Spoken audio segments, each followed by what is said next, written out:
Hello and welcome back to InformOverload. My name is Aaron and I'll be your host for today's video, where we are going to cover some of the recent reports of the Titan submarine incident and how YouTube giant MrBeast may have been involved. We're also going to discuss Taylor Swift's supposed shading of Meghan Markle over a failed podcast invitation, and Lewis Capaldi's plans to take a mental health break. Stick around and let us know what you think about today's stories in the comments below. To jump right in, let's talk about the biggest news story of the past week with the Titan submarine. If you've made rounds on any social media site, you will already be well versed in not only this story, but are probably qualified to build your own submarine with all of the information made available to us. But if you have no idea, don't worry, I'm about to catch you up. Early last week, a team of 5 men departed on what they thought would be a vacation of a lifetime. They took their $250,000 seats within a submarine resembled the pipes in your plumbing system, and this state-of-the-art machine was steered by a video game controller, more specifically a Logitech G F710 wireless gamepad. However, I think they would have been better off with a Nintendo Wii steering wheel. The team then attempted to dive 3,821 meters down into the ocean to view the most famous shipwreck of modern history, the Titanic, through a porthole the size of a dinner plate. The disappearance of the Titan submersible was a surprise to say the least. I mean, how could this piece of fine machinery possibly have been defective? It turns out that the unconventional design of the submersible, coupled with the company OceanGate's refusal to allow safety checks, which are standard in the submarine industry, in fact,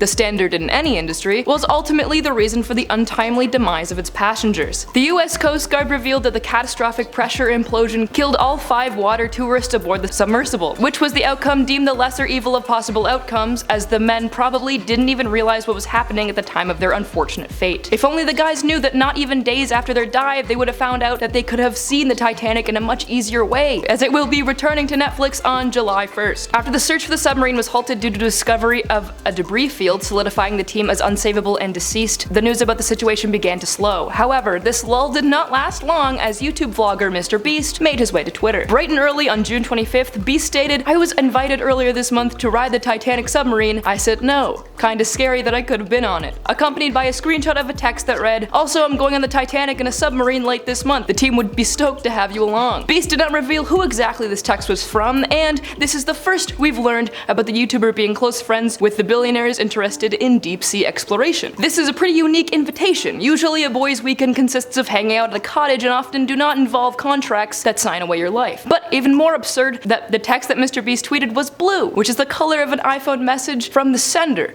not the receiver, meaning that Beast would have had to send this message himself. Twitter users did not let him get away with this obvious blunder, immediately calling him out for this nonsense. A Twitter user named More Perfect Left tweeted, "Cut in 4K but still shameless in today's episode of find ways to turn a news story about other people dying, suffering, and being desperate into a story about me," causing Beast to reply, "My friend sent me the screenshot of when he invited me. Didn't think to scroll up and screenshot our old text myself," which is a very strange thing for someone to do. Why would you screenshot a text and send it to the person you just sent the text to? What is Beast even trying to say? Beast, we know you cater to a younger audience, but Twitter is for everyone. But meaning even adults with critical thinking skills can see your tweets. If you're gonna lie, at least put a little effort into it. This whole situation has me wondering what Beast's intention was with this tweet at all. Was he just trying to make a devastating news story about him, or was he seriously invited on this peculiar and expensive boys trip? A timeline where MrBeast was one of the missing passengers on the Titan submersible is absolutely unreal, but I'm glad he declined the offer, real or not, so that he could continue with his philanthropist work. Our second news story today pertains to the former royal couple. After stepping down from their roles as senior members of the royal family, Prince Harry and Meghan Markle decided to step into a more prestigious role of public figure fame, as the duo decided to become hosts of their very own podcast, available to stream on Spotify now. The show, entitled Archetypes, discussed the history of stereotypes that get held against women and the mental health struggles faced due to these ideals. The reported $32 million Spotify podcast deal was not renewed by the streaming site after they realized the show garnered unimpressive viewership in the first season. Although the podcast topped the charts at #1 when it first premiered, the show's ranking dropped significantly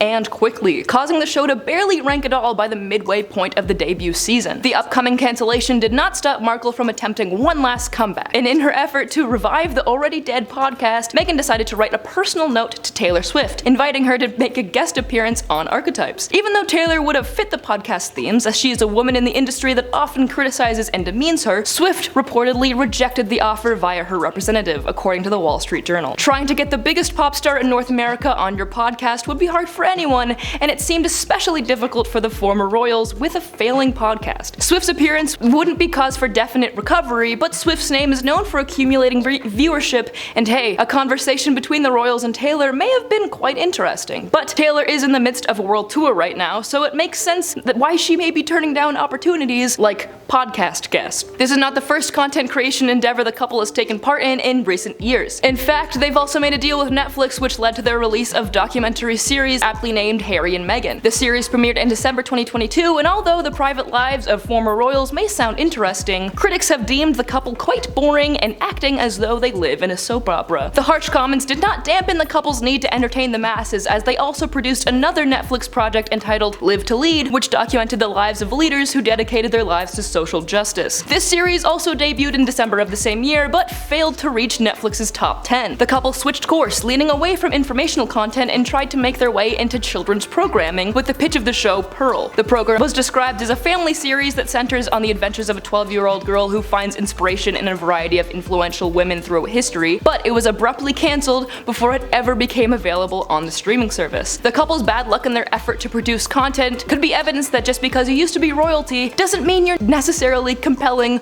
or interesting. But it could also be due to the unwarranted judgment Markle has faced since becoming a part of the royal family in 2018. The scrutiny she's been under for the past 6 years has been anything but easy, and her attempt to begin working in the entertainment industry again was an obvious choice after her and her husband's departure from the royal family. The outpour of negative reviews on everything Markle puts her name on seems less of a coincidence and more of a deliberate attempt to silence and belittle her. Perhaps Meghan Markle has a fascinating outlook that, if it weren't for the preconceived critical ideals that the public has for her, would be praised to some degree instead of cancelled or buried in heaps of Netflix originals before she even had a chance to be heard. And our last news story for today concerns the well-being of Lewis Capaldi after a difficult performance last week. The Scottish singer-songwriter Lewis Capaldi was set to perform at Glastonbury Festival on June 24th. His performance began without error, but unfortunately the singer struggled to finish his Brit Award-winning ballad Someone You Love after his voice cracked in the middle of the song. Capaldi followed up his vocal grievance with an apology to the crowd, saying, "I'm going to be honest, everyone, but I'm starting to lose my voice up here. We're gonna keep going and we're gonna go until the end. I just need you all to sing with me as loud as you can, if that's okay," as per the footage of the concert posted to the BBC. Capaldi's ask was not ignored and instead greatly received, as it prompted the crowd to shout the song lyrics as the singer took a few beats to collect his strength. Even after the singer began to carefully begin the performance again, the crowd did not quit their enthusiastic belting. He then said towards the end of the set, "We're gonna play like 2 more songs if that's okay, even if I can't sing properly," following up the final songs with a heartfelt apology that he could not deliver a performance that was up to his standard. This incident, however uplifting it may have been for him to hear how supportive his fans are, caused the 26-year-old Capaldi to reveal that he may not perform for the rest of the year on an Instagram post. Although the festival was meant to be a comeback from his previous 3-week mental health break, as he cancelled all prior commitments leading up to the event, including concerts off his album tour, Capaldi has decided that he needs more time to rest. After being a powerhouse star for the past 4 years, causing your car radios to play the most devastating love songs you ever heard, it's understandable why he may need to take some more much needed time away from work. Capaldi's Instagram statement read, "I feel like I'll take another wee break for the next few weeks, and you might not see me for the rest of the year, but when I do come back, and I do see you, I hope you're up for watching." This has also affected the singer's tour hiatus, as he revealed it will most definitely be extended. Capaldi has been candid about his struggles with mental health, saying it's quote, "took a beating ever since he began making music." He revealed that his second album tour, Broken by Desire to Be Heavenly Sent, caused him to suffer greatly, as he said quote, "I was in a bad way where I was just having panic attacks every single day on stage, and I was just shy. I still haven't quite got there, but it's interesting that this thing you love to do and you've always wanted to do becomes something that causes you so much distress. But such is the modern world." This has even led the singer to say he may quit making music if things get worse for him mentally. Preserving one's mental health is always more important than your employment, and I, as well as many other fans of Lewis's work, wish him only the best and hope he's able to continue doing what he loves. Thank you so much for watching, and let us know what you think about these stories in the comments below. Do you think MrBeast was actually invited on the Titan submersible? And will you tune into Markle's failed podcast? Please feel free to share. And once again, I am your host Aaron, and I hope you enjoyed this Inform Overload video. Have a wonderful day, and I'll see you in the next one.